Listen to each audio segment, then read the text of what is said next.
नमस्कार दोस्तों। एफआई के weekly program talk with an expert के इस एपिसोड में आप सबका स्वागत है। दोस्तों, हर हफ्ते हम आपके समक्ष किसी ना किसी इंडस्ट्री एक्सपर्ट को बुलाते हैं और आप लोगों के पेन एरियाज को सॉल्व करते हैं।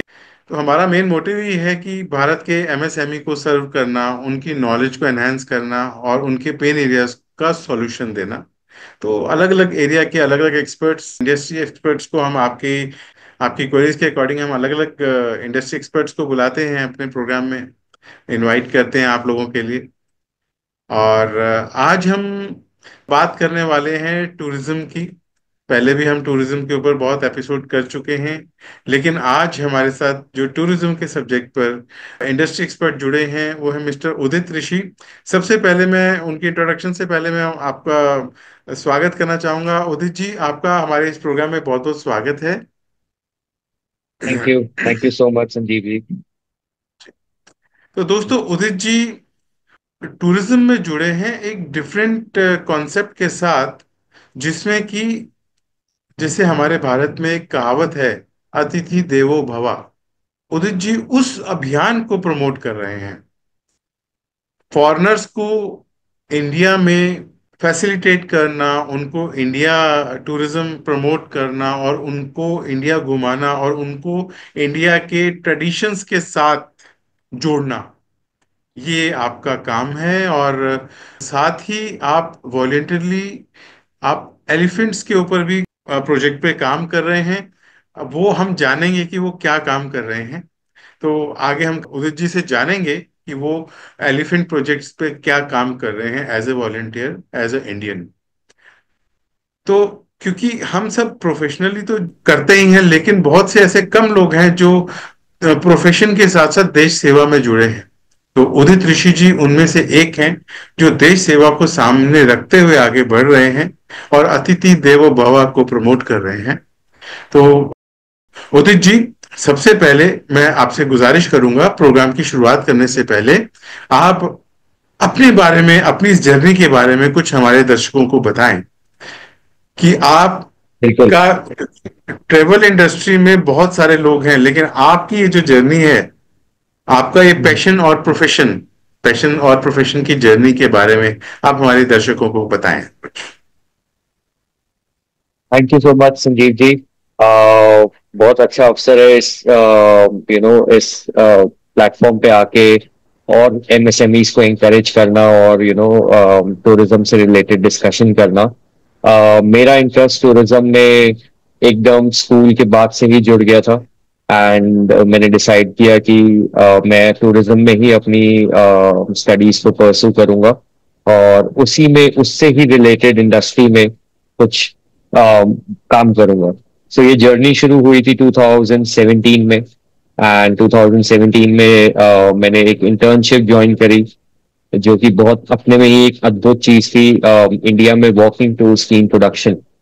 इंडिया में वॉकिंग टूर्स तो बहुत सारे थे बट फ्री वॉकिंग टूर्स का कंसेप्ट बहुत लिमिटेड था।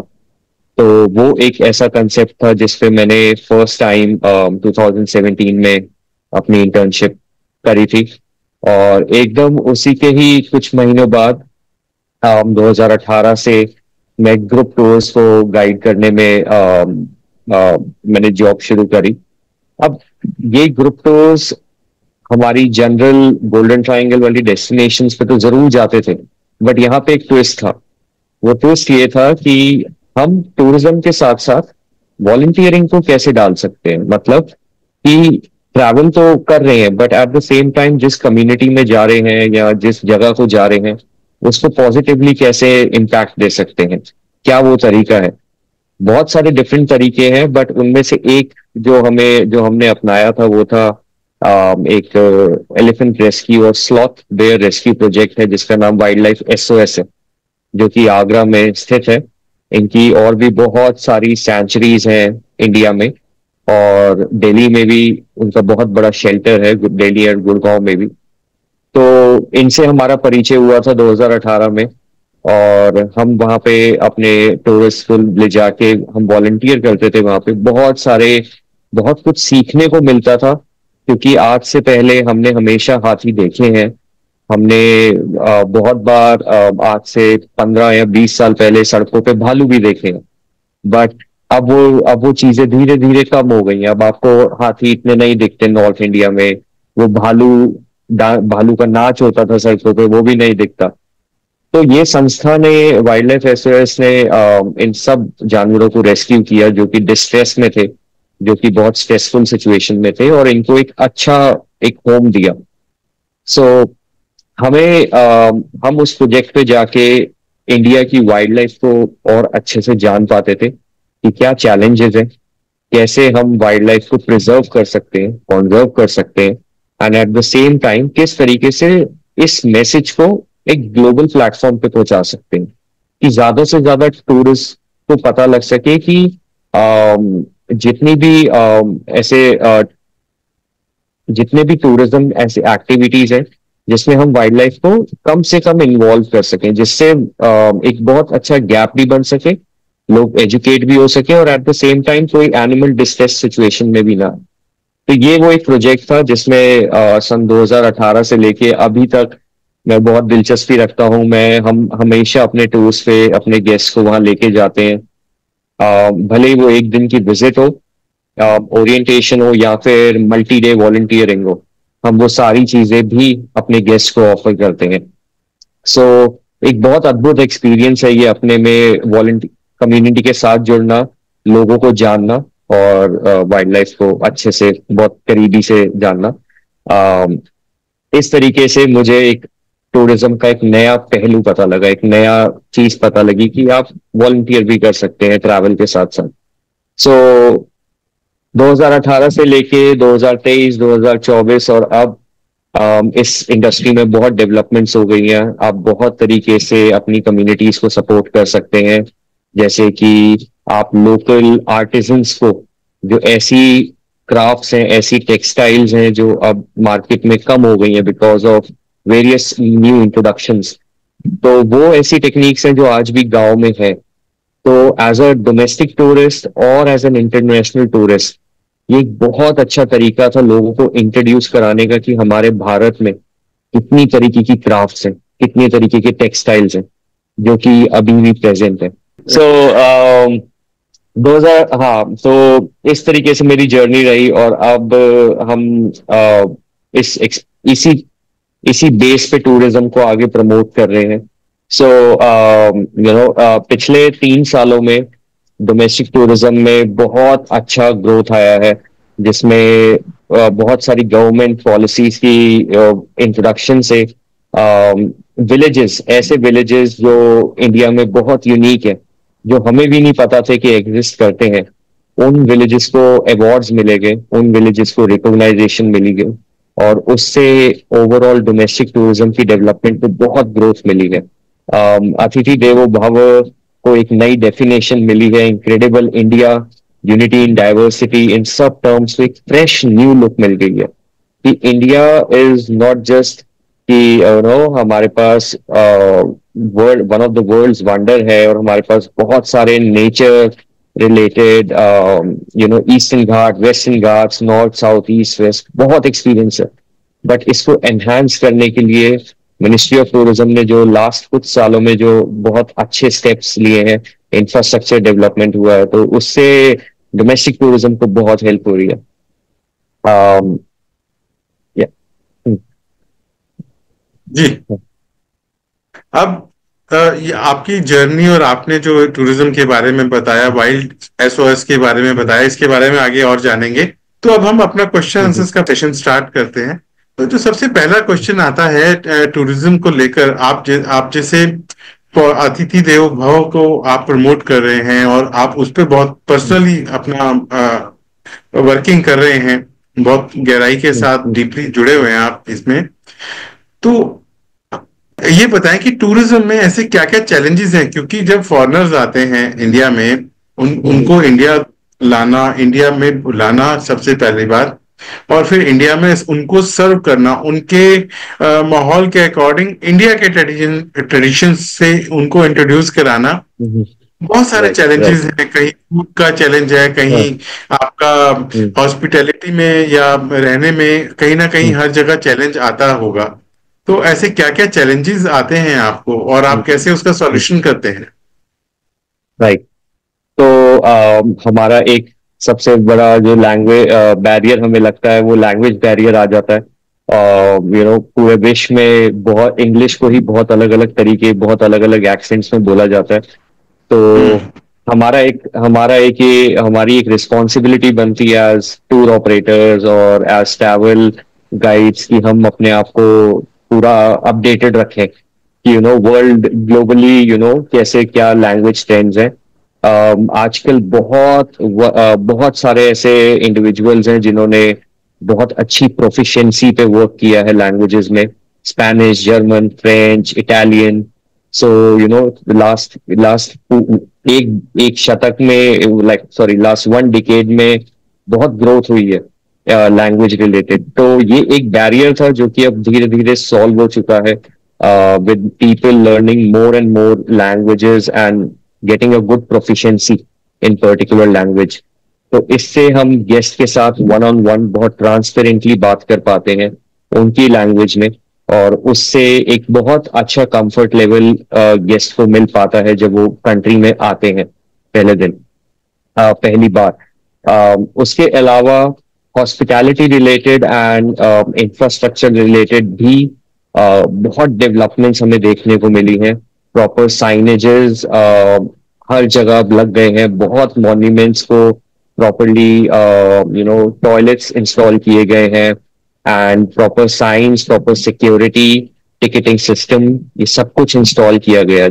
और the best thing I think is the digital payment method, जिससे फॉरनर्स को भी बहुत और डोमेस्टिक क्लाइंट्स को दोनों को ही बहुत आसानी हो गई है टिकट्स लेने में, कि हम इजीली एक ऑनलाइन प्लेटफॉर्म पे जाके हम टिकट्स परचेज कर सकते हैं। तो ये एक बैरियर था कि कैश, ऑनलाइन, कार्ड्स, इन सब बैरियर्स को एक कॉमन ग्राउंड पे लाके डिजिटल पेमेंट्स ने बहुत इंकरेज किया है ट्रैवलर्स को हर जगह जाने के लिए। हॉस्पिटैलिटी हॉस्पिटैलिटी वाइज, जैसा मैंने बताया कि रूरल टूरिज्म एक ऐसी जगह थी, एक ऐसा सेक्टर है जिसको मिनिस्ट्री ऑफ टूरिज्म ने बहुत प्रमोट किया है। तो रूरल टूरिज्म में बहुत सारे होम स्टेज का इंट्रोडक्शन हुआ है, और होम स्टेज एक्चुअली वो इतने अमेजिंग स्टेज है जहाँ पे एज अ इंडियन और एज अ फॉरेनर अगर हम जाएं तो हमें उस फैमिली के साथ रहने का एक्सपीरियंस, उनका फूड, उनकी लैंग्वेज, उनके कल्चर, ट्रेडिशन, सब कुछ जानने को मिलता है। So infrastructure is slowly developing, and we are getting more and more better infrastructure in every place. Thankful to Mr. Nitin Gadkari for also constructing such a great network of highways, जिसने travel को बहुत easy कर दिया है। It is becoming better, it is becoming smooth, and we can reach to farther places in shorter amount of time. I think Vande Bharat ने भी बहुत crucial role play किया है इसमें, कि फास्टर, स्मूदर ट्रैवल को encourage करने में, and it's very friendly, it's a very friendly train service, easily could be booked, and so there were many challenges, बहुत सारे छोटे छोटे challenges थे, travel related, infrastructure, hospitality, but the amount of development we have seen in the last years is really remarkable. It has really helped us overcome this barrier, and as well as all these introduction of rural tourism, experiential tourism, responsible tourism, इन ये government initiatives ने हम travel operators को एक नए sector को explore करने का chance दिया। There is always a problem of food. हमें हमेशा सुनने में आता है कि खाना बहुत तीखा है, कम तीखा है, vegan, gluten free, lactose intolerant, certain allergies, but at the same time, we have seen that many hotels and restaurants have coped up with these allergies, and now we can offer multiple food choices easily. So if anybody is vegan, gluten free, lactose intolerant, or any allergies related to any food, we are able to easily cater to them. So ये ऐसे कुछ challenges थे जो हमें लगता था कि कैसे सॉल्व होंगे, but over the time really the thanks to the development of Ministry of Tourism, we have really, helped, we have really overcome these challenges. Yeah. आप ये आपने जो बताया ये बहुत ही एनलाइटनिंग था। इसके साथ ही मैं एक छोटी सी बात और ऐड करना चाहूंगा कि आप हमारे ऑडियंस को कुछ गाइडलाइंस भी दीजिए कि जब भी कोई फॉरेनर आता है इंडिया में, तो Right. ऐसी कौन कौन सी बातों का है जो ध्यान रखने से उनको Mhm. और बेटर वो सर्व भी कर सकते हैं और उससे उनके बिजनेस में भी एनहांसमेंट हो सकती है। तो Mhm. ऐसा अपने गाइडेंस दीजिए, क्योंकि अक्सर ऐसा होता है जैसे अभी आपने बताया, वो जो लैंग्वेज का बैरियर है वो तो दूर हो गया, बट वो सबके साथ नहीं है। ये आपने एफर्ट किया और आपके साथ सोल्यूशन हुआ, लेकिन अक्सर ये Mhm. सबके साथ होता है। लैंग्वेज के बैरियर के कारण सबसे पहले Mhm. जो भी आपस में जो शेयरिंग होती है वो इमोशन लेस हो जाती है, वो इमोशन एक्सप्रेस नहीं हो पाते, चाहे Mhm. वो फॉरेनर्स की तरफ से चाहे वो इंडियंस की तरफ से।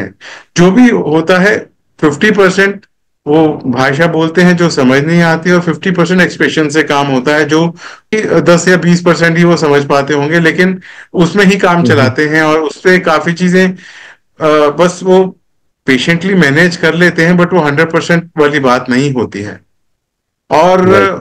Right. ये बात अगर आप हमारे बाकी के ऑडियंस को बताएं जो इस ट्रेड में हैं या जो इस इंडस्ट्री में हैं, उनको Mhm. कुछ मिले तो शायद उनको भी कुछ बेनिफिट हो और उनका ये एनहेंस हो सर्विसेज का।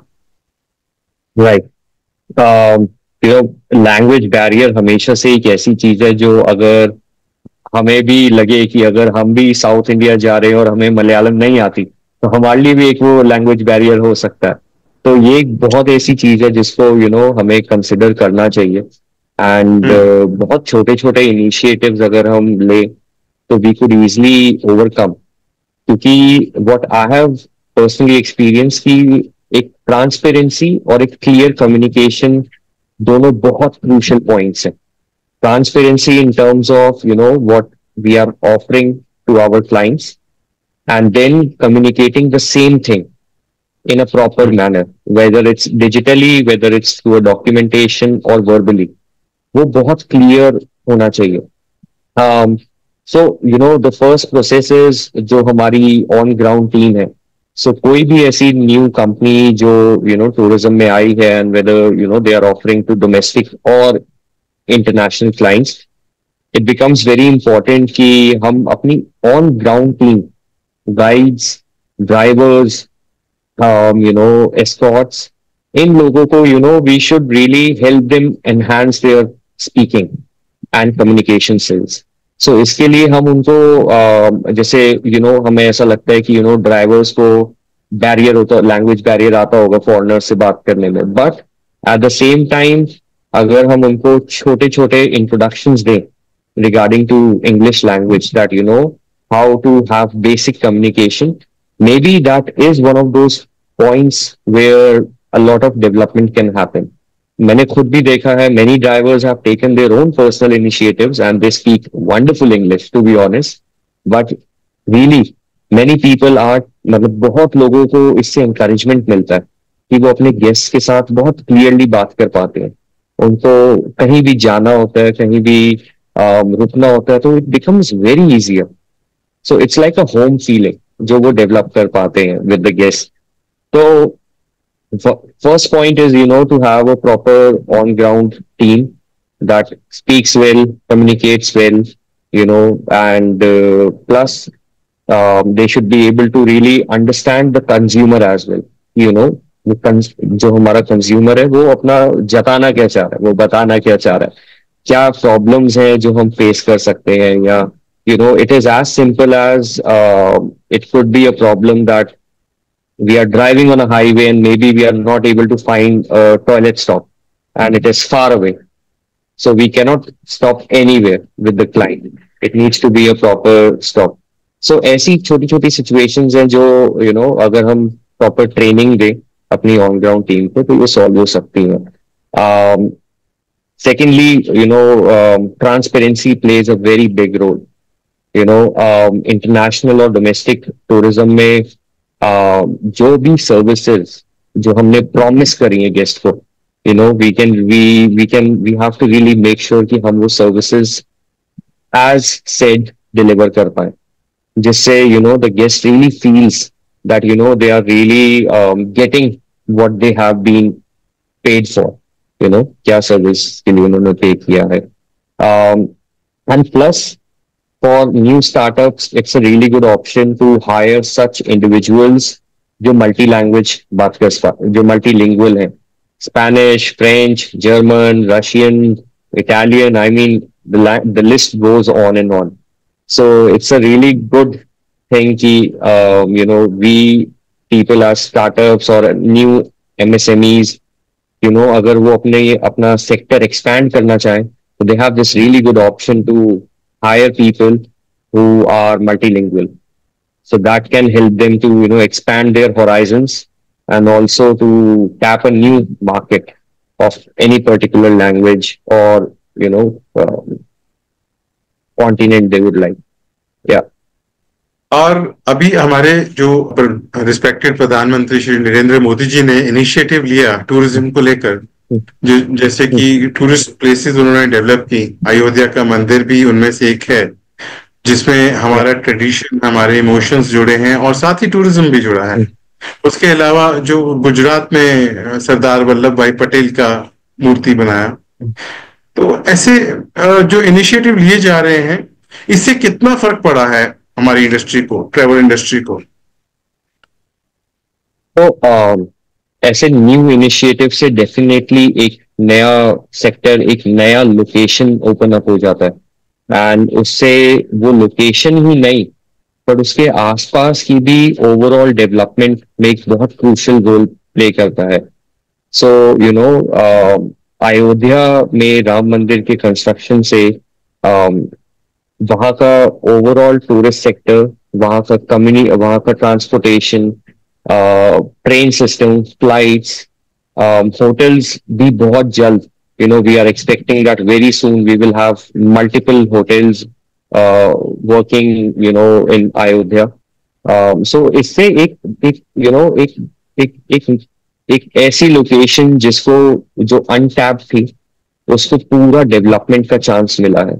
Similarly with Gujarat, where Sardar Vallabhbhai Patel's statue was built, that entire village got a chance to develop and, to really step into tourism. So, tourism definitely has played a major role in employment and, to give people work and, to give them an employment opportunity. Just say, they could get a job working. So similarly हमने देखा है कि last कुछ सालों में बहुत जगह smart cities का इनिशिएटिव लिया गया है. और I remember this one term, या सो जैसे कॉरिडोर्स बनाए गए हैं, दर्शन करने के लिए कॉरिडोर्स बनाए गए हैं. तो उन कॉरिडोर्स से भी ये मूवमेंट जो बहुत लाखों की तादाद में जो मूवमेंट होती थी इन स्पिरिचुअल साइट्स पे और धार्मिक स्थलों पे, इसको बहुत इजी एक्सेस दिया गया इन कॉरिडोर्स की डेवलपमेंट से. And at the same time इससे ट्रैवलर्स को भी बहुत इजी एक्सेस है. And plus everything is very well managed. There are proper signs, there are parking spaces.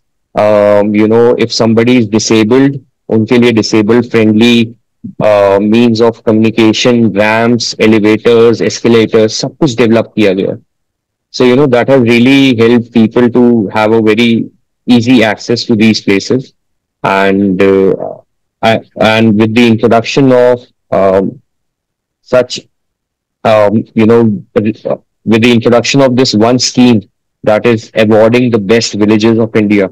So I was just looking at it today, and there are like 10 to 12 villages throughout India from every state that have been given awards.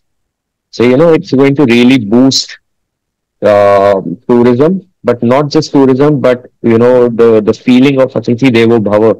We will be actually able to connect our clients with the local experiences, with the actual local experiences. Yeah. और सबसे बड़ी बात है कि language barrier जो था वो दूर हो गया, देन उसके बाद लोकल एक्सेस हो गया, तो एक प्रॉपर जो है इमोशनल कनेक्ट भी पैदा हो गया इससे, जो कि पहले मिसिंग राइट। था। तो सिंपली लोग चाहते थे, जो एक्सप्लोर करना चाहते थे वो आते थे, वो घूमते थे, लेकिन अच्छा और बुरा दोनों एक्सपीरियंस लेकर जाते थे, क्योंकि कुछ कहा, कुछ नहीं समझ में आया, कुछ सामने वाले को समझ नहीं आया, कुछ खुद को नहीं समझ में आया। बट यहाँ पे वो कनेक्ट होने से सब कुछ परफेक्टली एक फील के साथ, एक्चुअल की इंडिया का ट्रेडिशन क्या है, इंडिया में अतिथि देवो भव का मतलब क्या है, इंडिया वाले कितने हॉस्पिटैलिटी में कितने आगे हैं, वो सब चीजों को इंट्रोड्यूस भी हुआ, और वो फील भी प्रॉपर हुआ, इमोशनल कनेक्ट हुआ। और शायद ये भी एक वजह है जो आज हमारे जो रिस्पेक्टेड प्रधानमंत्री जी हैं, उन्होंने ग्लोबली इतना कुछ अपना जो रिलेशन है डेवलप किया, और इंडियंस की ग्लोबली वैल्यू भी बढ़ गई है, और वो इम्पोर्टेंस भी देते हैं। बिल्कुल तो बिल्कुल। चलिए, आज हमारा जो प्रोग्राम है, ये सब्जेक्ट ऐसा है कि हम जितना बात करें उतना कम है। अभी हम आते हैं, आपने एक बात की जब हमने प्रोग्राम शुरुआत की थी, आपने एक एज अ वॉलेंटियर की बात की, और आपने साथ में वाइल्ड लाइफ एसओएस की बात की। आप थोड़ा सा हमारे दर्शकों को उसके बारे में बताएं कि वो एग्जैक्टली exactly है क्या, उसमें क्या एज अ वॉलेंटियर लोग करते हैं, या आप क्या इनिशिएटिव लेते हैं, और हमारे दर्शक क्या इनिशिएटिव ले सकते हैं इस फील्ड, इस दिशा में। तो वाइल्ड लाइफ एसओएस एक एनिमल रेस्क्यू संस्था है that is present all over India. Um, they work for both domestic as well as wild animals. Delhi में भी उनका domestic for dogs, cats, and for other animals, they also have rescue shelters. But for wild animals like leopards, sloth bears, elephants, they have centers throughout India जो कि operate करते हैं for all of this wild life in distress. So, coming to the nearest place, that is in Agra.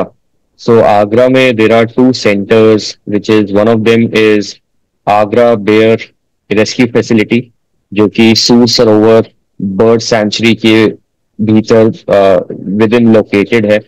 और दूसरी जो century है वो है elephant care and conservation centre. ये दो सेंचुरीज है जहाँ पे as as a visitor we can also go as well as we can volunteer. तो हम लोग वहां पे 4 days के लिए वॉलंटियर करते थे जब भी हमारे टूर ग्रुप्स आते थे. इस 4 दिन के दौरान हमें वहां की एक पूरी ब्रीफ इंट्रोडक्शन दिया जाता था कि ये प्रोजेक्ट किस बारे में है, क्यों हम ये प्रोजेक्ट कर रहे हैं, वाइल्ड लाइफ एसओएस क्यों हाथियों को रेस्क्यू कर रहा है, क्यों भालुओं को रेस्क्यू कर रहा है, क्या जरूरत है. एंड फिर अगले 3 दिन हम इन एनिमल्स के लिए जो भी proper maintenance and sanctuary jobs होती थी वो करते थे. So it could be as simple as preparing food, carrying food, making enrichments for sloth bears, elephants. ये सब वो ऐसी एक्टिविटीज थी जिससे, क्योंकि ये सारे के सारे एनिमल्स रेस्क्यूड हैं, they have never seen wildlife, they have never been in wild, they have been always in captivity.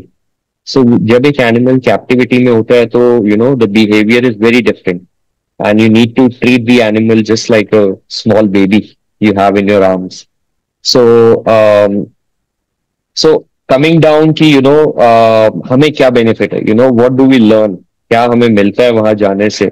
So as a local, I have spent most of my time in Delhi, and when I got to know कि आगरा में there is something like this, so this was something that I never, जो हमें कभी पता ही नहीं था. Agra has such a big rescue center. So basically we हमें बहुत सारी information पता है. We know India has a very rich wildlife. We have a lot of flora and fauna. We are and everything. But at the same time, there are certain situations, like human animal conflict crisis. बहुत ऐसी situations हैं जो deforestation की वजह से arise होती हैं, और जो कि I think हमें world में दिखने को आ रही है. तो ऐसी situations में डिफॉरेस्टेशन, एनिमल अब्यूज, और इन सब चीजों को कैसे हम लोगों को एजुकेट कर पाए कि ये प्रैक्टिसेस जो है, ये प्रैक्टिसेस एक्चुअल में they are not really ethical practices, and through education how we can bring a change. क्या हम we can't go to a person and just say कि नहीं ये गलत है मत करो। Yeah, we have to educate them, we have to educate ourselves, and then try to bring a change कि ये एक्चुअल में क्यों चीजें गलत है। तो बहुत शॉर्ट में बताना चाहूंगा कि जो आगरा बेयर रेस्क्यू फैसिलिटी है, वो फैसिलिटी है जहाँ पे भारत की सड़कों पे, अगर आपको ध्यान हो, आज से 15-20 साल पहले भालुओं का नाच होता था। ठीक है, बहुत आपको भालू दिखते थे सड़कों पे नाचते हुए, एंड जनरली एक मदारी उनके साथ आता था एंड वो नचाता था, एंड बच्चे और वो सब, जैसे आजकल हम कुछ जगहों पे बंदरों के साथ देखते हैं, कुछ वैसा सा ही होता था, बट वहां भालू होता था जो कि बहुत आकर्षक बन जाता था लोगों के लिए देखना। तो एक्चुअल में वो प्रैक्टिस भी एक, I would say it was not a ethical practice of treating an animal. या एंड जो भालू है वो हमारी वाइल्ड एनिमल्स की लिस्ट में आते हैं, they are protected under the act, so it was not even legal to use them as animals on the street. उन सब भालुओं को रेस्क्यू करके इंडिया में 4 अलग अलग सेंटर्स में रिहैबिलिटेशन सेंटर्स बनाए गए। तो वहां जाके हमें उस प्रैक्टिस के बारे में और वो पता लगता है कि क्या इफेक्ट पड़ा था वाइल्ड लाइफ के ऊपर जब ये प्रैक्टिस की जाती थी, एंड इस वाइल्ड लाइफ के इम्पैक्ट को हमने कैसे रिड्यूस किया, इस संस्था ने कैसे उस इम्पैक्ट को रिड्यूस किया, and at the same time जो लोग इन्वॉल्व थे उन लोगों को भी हायर किया गया, उन लोगों को भी कारोबार दिया गया। सो ऐसा ही नहीं था कि उन लोगों से कुछ छीन लिया गया, but at the same time उन फैमिलीज को, उन बच्चों को भी एजुकेशन और वर्क दिया गया। कमिंग टू एलिफेंट्स, हमने देखा है कि आज से कुछ सालों पहले सर्कसेज में भी एलिफेंट्स होते थे। अब हमने नहीं देखे हैं कि हम सर्कस में एलिफेंट्स। ध्यान होगा लोगों को कि जयपुर में जब आमेर किला जाते हैं तो वहां पे we see a lot of elephants, but उसके अलावा we do not see a lot of elephants on the streets now. हमें गलियों में वो एलिफेंट राइड्स और वो सब नहीं दिखती जो कि पहले बहुत कॉमनली देखने को मिलती थी। सो बहुत सारे ऐसे हाथी जो कि एक्सीडेंट केसेस थे, जिनकी जो ट्रांसपोर्टेशन के दौरान जिनका एक्सीडेंट हो गया था, या फिर जो सर्कसेस के द्वारा अबैंडन कर दिए गए थे जब ये रूल आया था कि सर्कसेस में एलिफेंट्स का यूज नहीं कर सकते, उन एलिफेंट्स को रेस्क्यू किया गया बिकॉज वो एलिफेंट्स अपनी पूरी लाइफ टाइम कैप्टिविटी में रहे हैं, तो they were not well enough, healthy enough to be out in the jungle. So उन एलिफेंट्स को रेस्क्यू करके they were in put under proper care and treatment by the team of wildlife SOS, and वहां पे proper dietary उनको diets monitor किए गए थे, they were given proper treatment by professional vets, and every day they were being taken care of so that for the last long years of their life they could be in a better place, they could be in a place जहां पे उनका ध्यान रखा जा रहा है without using any cruel methods, very humane and very ethical methods of keeping elephant in captivity. So in projects पे जाके मैं मेन जो हाईलाइट करना चाहूंगा वो एजुकेशन है कि as a local coming from हम नॉर्थ इंडिया में बहुत हमारे सारे दर्शक होंगे पूरे इंडिया से, ये लोग अलग अलग जगह से देख रहे होंगे, बट बहुत जरूरी एजुकेशन बहुत जरूरी रोल प्ले करता है टूरिज्म में। So as somebody who is coming from travel field, अगर आप लोग भी इससे रिलेटेड हो, it becomes a very good initiative to support these projects, to support these people, and at the same time tourism में आप इसको add कर सकते हो। You can send your customers to these places even if there is a half day visit, or you can volunteer for a day or 2 days or spend a week there. So इस पूरे दौरान में you not only educate yourself, you have a very chance to work very closely with the animals. I think during our all this हमारे corporate cultures में and everywhere, people do not find enough time to connect with nature, to connect with wildlife. So ऐसी जगहों पे जाके we have this really good chance to understand what is going on around us, and in a very positive way, in a very ethical.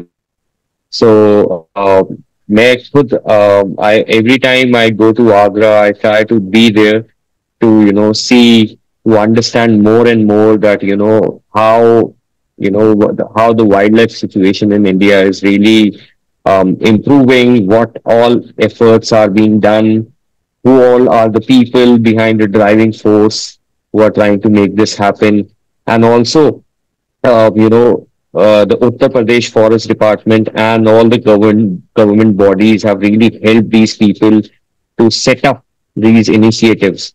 So a major role was played by these foreign forest department and other necessary departments to really help these people move forward in a way where we are contributing to the betterment of animal welfare and the society as well. Yeah. तो आज जब हम volunteer करते हैं multiple days के लिए, तो हम किचन में वर्क करते हैं जहाँ पे इन कैप्टिव एलिफेंट्स के लिए मील्स प्रिपेयर की जाती हैं, जिसमें बहुत सारी सब्जियां, बहुत सारे फल और ताजा हरी घास और अल्फा अल्फा sugar cane, seasonal products, seasonal produce का यूज किया जाता है. एट द सेम टाइम हमें एक चांस मिलता है वेटनरी ट्रीटमेंट्स को देखने का, जिससे हम समझ पाते हैं कि ये एलिफेंट्स की कैसे ट्रीटमेंट करा जाता है, वो क्या क्रुएलिटी थी जो इन पे जो व्हाट ऑल जो उन पे की गई थी when they were in captivity, and now how they are healing. And at the same time you get a chance to see them very close. You do not touch them, there is no physical interaction, but you see them very close, you understand animal behavior. So for the youngsters, for kids, for all those family who wants their kids to really connect with nature, it is a really good place to be at. Yeah, and it is all across. It's in Bangalore, it's in West Bengal, it's in Agra. They also have a leopard rescue center in Manipur, Maharashtra. So there's a lot of places where people can go and just learn. Yeah. Udit ji, आज जो आपने अपना experience share किया हमारे दर्शकों के साथ, हमारे साथ, हमें बहुत ही अच्छा लगा और हमें ये जानकर बहुत ही एक फील आया, एक इमोशनल फील आया. सबसे पहले जो हम फॉरेनर जो विजिटर्स हैं, टूरिस्ट हैं, उनके साथ जो एक कनेक्शन है वो बिल्टअप और ज्यादा स्ट्रांग हुआ. आपने जो जो सॉल्यूशंस बताए, इमोशनल कनेक्ट का, लैंग्वेज बैरियर का, और बिल्कुल एक क्लोजली जो ट्रेडिशनल या जो इंडियन कल्चर के साथ जो एक कनेक्शन जुड़ा है, फॉरेनर्स का डायरेक्ट कनेक्शन, सिर्फ इसलिए कि अतिथि देवो भव को आप प्रमोट कर रहे हैं. और हमारे respected प्रधानमंत्री जी ने भी इस चीज का इनिशिएटिव लिया. छोटे छोटे गांव तक जाने का जो रास्ता, आपने गडकरी जी का एक ग्रेटिट्यूड बोला कि उन्होंने रास्ते बनाए, है ना, सड़कें बनाई, एक जो ट्रांसपोर्टेशन है उसको इजी किया, राइट, मीन्स ऑफ कम्युनिकेशन और इसको इजी किया. तो ये एक बहुत बड़ी बात है, बहुत बड़ी अचीवमेंट है, क्योंकि अल्टीमेटली अगर हम टूरिज्म की बात करें तो टूरिज्म में लोग अपना प्रोफेशन भूलकर घूमने आते हैं. तो जब वो प्रोफेशन को साइड पे रख के आते हैं, तो आपका जो प्रोफेशन है वो एक पैशन भी बनता है और एक पर्सनल लाइफ भी बनता है.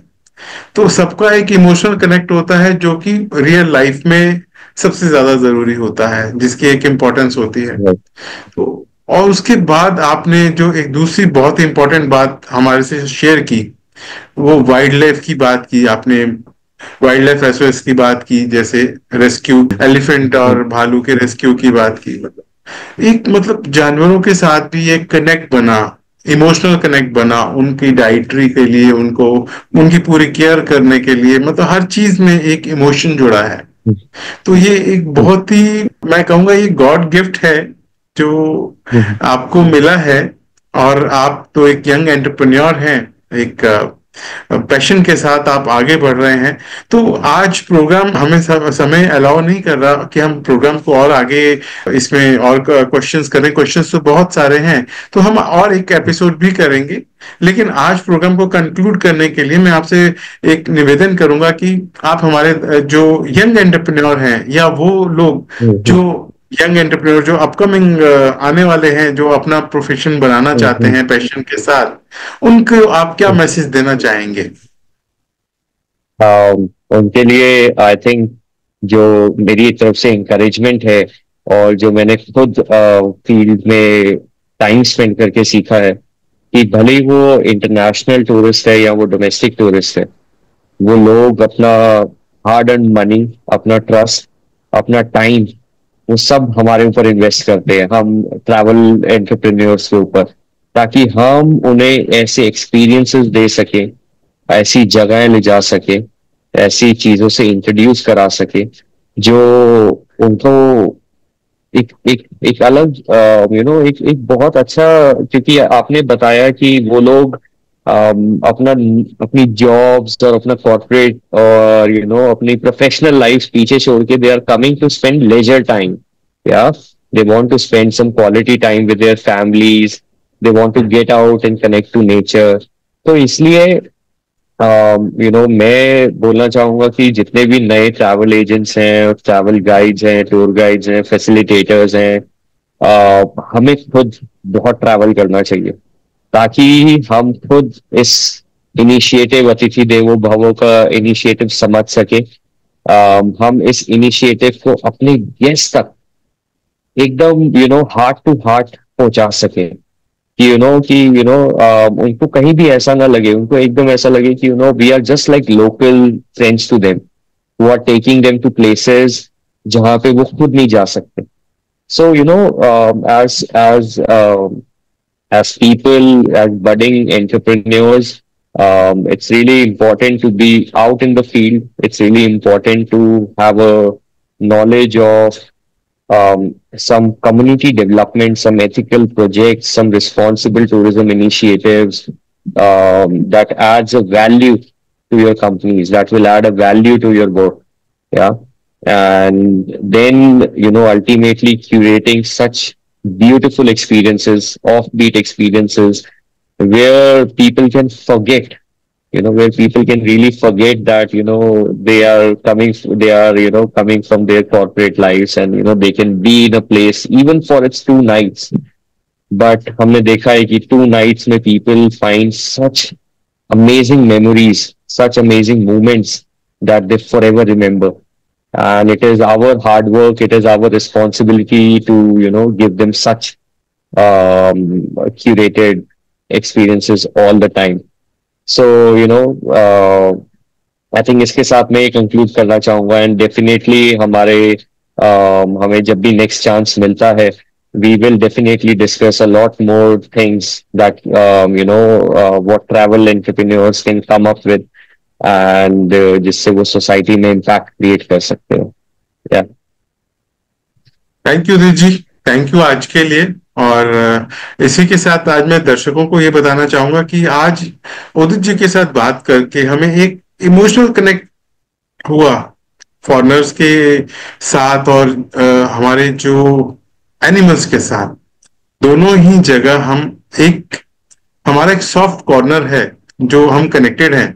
चाहे हमारे घर में मेहमान आता है, चाहे हम वो जो एनिमल्स हैं उनको हम अगर पालते हैं, उनको उनकी केयर करते हैं, तो दोनों ही जगह। और ये इकलौता प्रोफेशन ऐसा है जहां आप पैशनेट होकर, बिना किसी डिप्लोमेटिक वे में, मतलब इसमें आप खुद खुद के साथ ही आते हैं और अपने आप के को सामने रखकर चलते हैं, तभी आप इस इंडस्ट्री में कामयाब भी हो सकते हैं। क्योंकि जितने लोग आते हैं वो अपना सब कुछ प्रोफेशन को साइड पे रख के, क्योंकि वो रोज की जो लाइफ है, टेंशन वाली लाइफ है, उससे को साइड पे रख कर आते हैं, ताकि वो एक बिल्कुल। अपने आप को पहचान सकें और नेचर को के करीब हों। तो यहाँ पे वो सारे आपको नेचर के करीब आने के, जानवरों को समझने का, हर चीज को, ट्रेडिशन को समझने का, सब कुछ जानने का एक मौका मिलता है।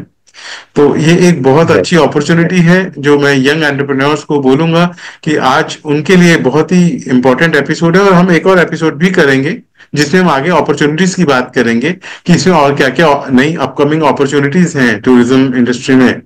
क्योंकि अभी ये एक अब पहले जैसा नहीं रहा, अब ये बहुत ही और ज्यादा अपॉर्चुनिटीज आ चुकी हैं इसमें। अभी जो आज का दौर चल रहा है, जैसे इनक्रेडिबल इंडिया की बात की, अतिथि देवो भव की बात की हमने, तो बहुत सारी ऐसी अपॉर्चुनिटीज हैं जो हमें डिस्कस करनी है और जो हम आपके साथ शेयर करेंगे, जो अपना इसको प्रोफेशन बनाना चाहते हैं। और आज का एपिसोड बहुत ही एनलाइटनिंग रहा हम सबके लिए। सबसे बड़ी बात जो है, टूरिज्म के साथ जो एज अ वॉलेंटरी, जो आपने वॉलेंटियर की बात की, वाइल्ड लाइफ एसओएस की बात की, और ये बहुत ही अच्छा इनिशिएटिव है जो हर यंग एंटरप्रेन्योर को या हर उस एंटरप्रेन्योर को लेना चाहिए जो इस इंडस्ट्री में जुड़ा है। और ये इनिशिएटिव तो हर टूरिस्ट भी लेता है, बहुत सारे टूरिस्ट भी हैं जो लेते हैं। तो as a right. Human being आप ये इनिशिएटिव ले सकते हैं, क्योंकि ये तो एक मानवता की बात है, ह्यूमैनिटी की बात है। और दोस्तों, आज के लिए इतना ही, और अगले हफ्ते हम एक नए इंडस्ट्री एक्सपर्ट के साथ मिलेंगे। उससे पहले मैं एक बार एफआईआई के बारे में बताना चाहूंगा कि एफआईआई जो है 44 कंट्रीज और 22 स्टेट्स में प्रेजेंट है और अपनी सेवाएं प्रदान कर रहा है। हम हमारे respected director general Shri Deepak Jain ji इस अभियान में जुड़े हैं कि वो हर एमएसएमई को, हर भारतीय को एक फैसिलिटेट करें, जो सरकार हमारे लिए बहुत सारे इनिशिएटिव लेती है जिसके बारे में हमें नहीं पता लगता। तो हमारे लिए एक सही मायने में जो एक ऐसी संस्था या ऐसा सोर्स होता है जहां से हमें नॉलेज मिलती है, जहां से हमें सपोर्ट सिस्टम मिलता है, तो श्री दीपक जैन जी वही इनिशिएटिव के साथ आगे बढ़े हैं और उन्होंने एफआईआई का निर्माण किया। आपका कोई भी क्वेश्चन होता है या कोई भी क्वेरी होती है, आप हमारी वेबसाइट fii.org.in पे आकर अपना रिक्वेस्ट रेज कर सकते हैं, हमारी टीम आपसे कनेक्ट करेगी। और इसी के साथ ही मैं आज इजाजत चाहूंगा। धन्यवाद उदित जी, आपने अपना समय निकालकर जो हमारे दर्शकों के लिए इतना अच्छा आपने अपना शेयर किया, एक्सपीरियंस शेयर किया और नॉलेज शेयर की, उसके लिए बहुत बहुत धन्यवाद। इसी के साथ आज इजाजत है sir. Thank you. Thank you.